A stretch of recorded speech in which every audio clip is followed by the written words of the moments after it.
kamatuoran nga naglungtad sa samang panahon. Dili pwede nga ang gitukod ni Kristo nahimo ng Roman Catholic Church nga mukim pa sila nga ang Seventh Adventist sinukod ni Kristo. Kaya di man itinukod ni Kristo ng Seventh Adventist, kinsa may nagbuhat ining Seventh Adventist. Din sa librong Religious Leaders of the World, o sa mga din eh. After three years, discouraging years, o sa maning discouraging years, katong napalpak na panagna sa mga Adventista na mabalik si Kristo. Kung sa may gihimo sa magtiayong alien o worldwide, the Whites moved to Battle Creek, Michigan, where in the early 1860s, they formally created the Seventh-day Adventist Church. Nakasamot po sa created, kinsa nagbuhat anang Seventh-day Adventist Church, mao ang magtiayong alien o worldwide. Mao na ang magtutukod sa Seventh-day Adventist Church. Kung itong na sa inyong libro, o sa mga sa Divination Magazine, International Journal for Pastors. Inom din eh.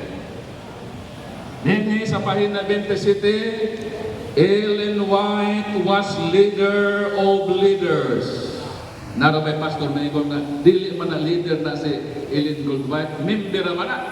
Tapos kini nga libro, Ministry Journal for Pastors, nag-ingon na Ellen White was leader of leaders as one of the founders of the Seventh Adventist Church.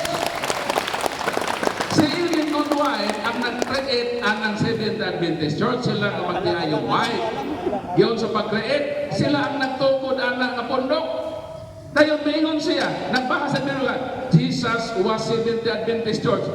Nakadungog ba mong iyang gilitok ang libro? Nakalitok ba mong kinsang author? Nakalitok ba mong mihatag siya page? Wala. Iyang gitako ang kamatuoran sa iyang libro kay ato nang madiskubrihan niya kung tinuod ba na iyang libro.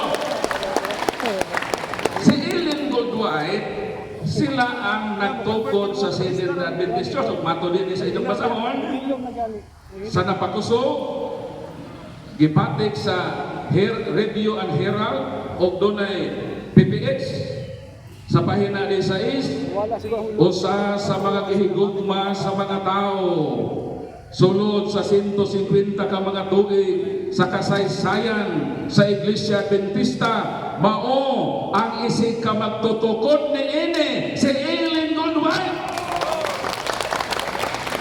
Pila pa ka tuig sa Adventista? 150 years. Kung sakto itong giingon niya na si Kristo, si Adventist, so si Kristo niya ay nahimong membro na simbahan, nag-create ni Ellen White. Pagkakato na palasyo sa nabrado. Nganong imo manghimong si Kristo membro sa gitukod ni Ellen White, nahambay naman si Kristo ni Saka, niingon ka 30-33, ang pagkatukod sa iglesia, kung sa bagay sa inyong basahon, di angal ka anang tulur ka to ikagap, basahon na kayo sa basahon, kung pila nakagap ni inyong iglesia din eh.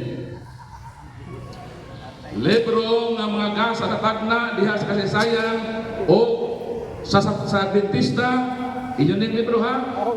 Adult Sabbath School Guide, Enero to Marso 2009, sa pahina 93 na ingon, ang Kristohanong Iglesia nakasinatig duha ka panahon sa pagpalapad sa kasaysayan niini nga mao ang panahon sa pagkatukod niini sa nahauna o ikaduhang siglo. Niangal ka 3 years lang hanggang ang matod sa inyong basahon ang pagkatukod sa iglesia sa una, first 100 years, ang second 200 years, mao na ang pagkatukod sa iglesia. Dayon, ang Sabadis na pila naman katuig, 150. Dayon, miingon siya nga, membro ko no, si Kristo sa gitukod ni Ellen White. Kung saan pa kasi si Kristo?